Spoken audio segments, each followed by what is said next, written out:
Duck, the Great Western Engine, loved working in the yard at the big station.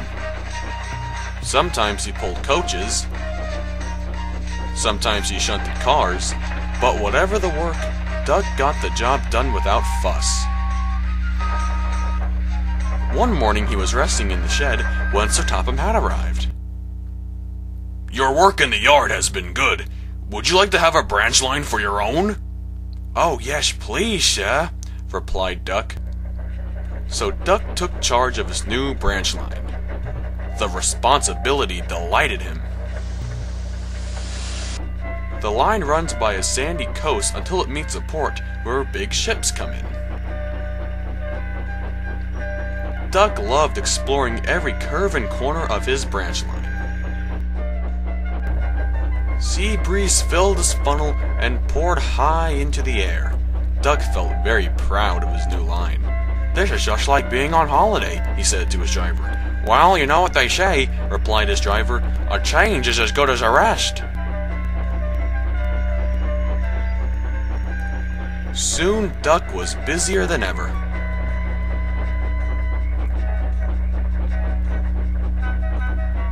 Sir Topham Hatt was building a new shed near Tidmouth Halt. So Duck pushed the cars to wherever they were needed. Bertie looked after Duck's passengers, and the other engines were helping too. But the work took a very long time. Dust and noise filled the air. "Don't worry," said Toby, "the station's nearly finished." "And on time, too," puffed Duck thankfully. Duck felt his responsibility deeply and talked endlessly about it. "You don't understand, Donald, just how much Sir Topham Hatt is relying on me." "Oh, guy," muttered Donald sleepily. "I'm Great Western, and I quack, quack, quack." "What? Ye heard me? Quack, quack, you go. Sounds as if you had an egg lay. Now, Louise, and let that engine sleep." "Quack yourself," said Duck indignantly. The next morning, Duck spoke to his driver and fireman. "Donald says I quack as if I laid an egg." "Quack, do you?" pondered his driver. The fireman whispered something to Duck and his driver. They were going to play a trick on Donald and pay him back for all his teasing. The engines worked hard for the rest of the day, and nothing more was said or heard.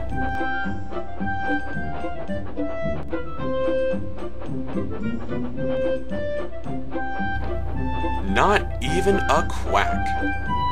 Until at last Donald was asleep, Duck's driver and fireman popped something into his water tank. The next morning when Donald stopped to take on water, he found that he had an unexpected passenger aboard. A small white duckling popped out of his water tank. "Hey, now who's behind this?"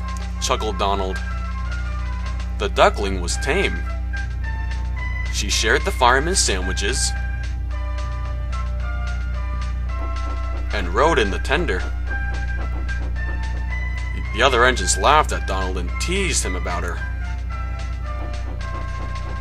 Eventually she grew tired and hopped off at a station, and there she stayed. That night, Donald's driver and fireman got busy, and in the morning, when Duck's crew arrived to look him over, they laughed and laughed. "Look, Duck! Look what's under your bunker! It's a nest box with an egg in it!" Donald opened his eyes sleepily. "Well, well, well, you must have laid it in the night, Duck, all unbeknownst." And then Duck laughed too. "You win, Donald. It would take a clever engine to get the better of you." There is a pond near the duckling station. There she swims and welcomes the trains as they pass by.